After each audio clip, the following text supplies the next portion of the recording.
Saudara, TNI telah menahan 4 orang terduga pelaku penyiraman air keras terhadap aktivis Kontras Andri Yunus. Meski begitu, Koalisi Masyarakat Sipil mendesak pemerintah untuk membentuk tim gabungan pencari fakta yang independen. Puspom TNI menahan 4 anggota TNI yang diduga melakukan penyiraman air keras kepada aktivis Kontras Andri Yunus. Keempat prajurit tersebut sudah ditahan di Pom Dam Jaya. Meski begitu, Yusri belum mengumumkan peran dan motif penyiraman air keras terhadap aktivis Andri Yunus. 4 orang yang diduga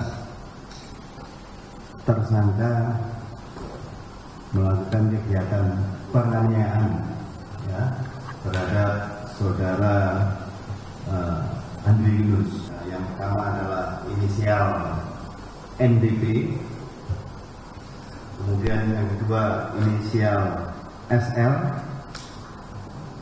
kemudian yang ketiga inisial BHW, dan yang keempat adalah inisial PS. Jadi bisa sampaikan materinya adalah dari AL dan AU. Sebelumnya, Polda Metro Jaya menampilkan foto para pelaku eksekutor penyiraman air keras terhadap Andri Yunus. Foto eksekutor tersebut menggunakan sepeda motor, memakai pakaian motif batik dan pakaian warna biru. Keduanya terekam melalui CCTV sepanjang jalur yang mereka lalui sebelum dan setelah kejadian.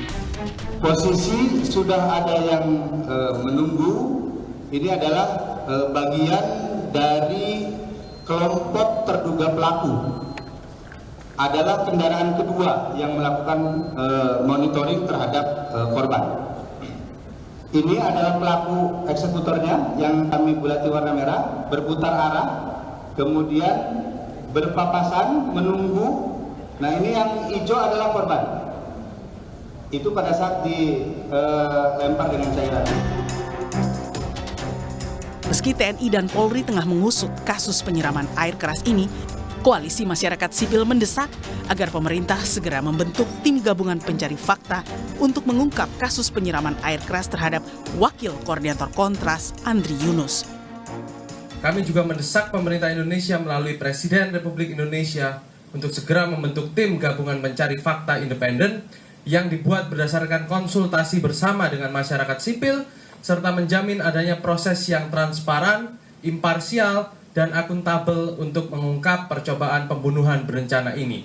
Api kebenaran tidak dapat dipadamkan oleh air keras. Andri Yunus secara konsisten mengungkap penyalahgunaan kekuasaan dan setahun terakhir aktif mencegah penyalahgunaan fungsi konstitusional militer oleh elit-elit politik untuk tujuan-tujuan yang inkonstitusional. Pasca penyiraman air keras, Andri Yunus masih dirawat di High Care Unit Rumah Sakit Cipto Mangunkusumo. Dari keterangan RSCM, kondisi Andri dalam keadaan stabil. Luka bakar yang mencapai 20% di bagian kanan juga sudah ditangani. Namun, kondisi yang cukup mengkhawatirkan adalah luka bakar di mata kanan akibat trauma cairan asam dengan tingkat kerusakan skala 3 dari 4. Tim Liputan, Kompas TV.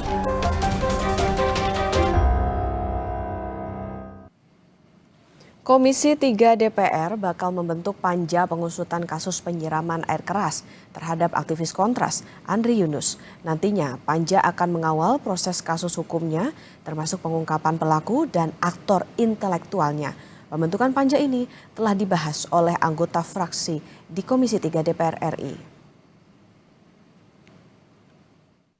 Komisi 3 DPR RI akan terus mengawal penanganan perkara ini dengan membentuk panitia kerja Komisi 3 DPR RI tentang kasus penyiraman air keras terhadap saudara Andri Yunus dan melaksanakan rapat kerja dengan Polri, LPSK dan kuasa hukum saudara Andri Yunus sebagai bentuk komitmen dalam penegakan terhadap perlindungan hak asasi manusia.